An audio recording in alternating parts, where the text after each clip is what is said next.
If you have to display quarter and year in your dataset looking something like this, that's a very simple formula to do it. Let's get started. The first function you're going to use is a month formula, and basically in the month function you're going to put the date itself and hit enter, and this will show you the month as a numeric value.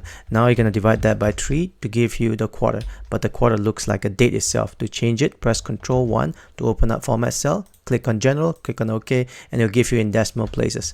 Now basically you have to encapsulate this into a round up function. The first argument will be month itself, comma 0 to get a whole number, and now you get Q1 for January. Now to make it look nicer, you're gonna put the Q in front, or concatenate Q in front, and hit enter. And now to include the year, basically concatenate with a year function like this. And then to apply the rest of the row, double click on this handle and you're done.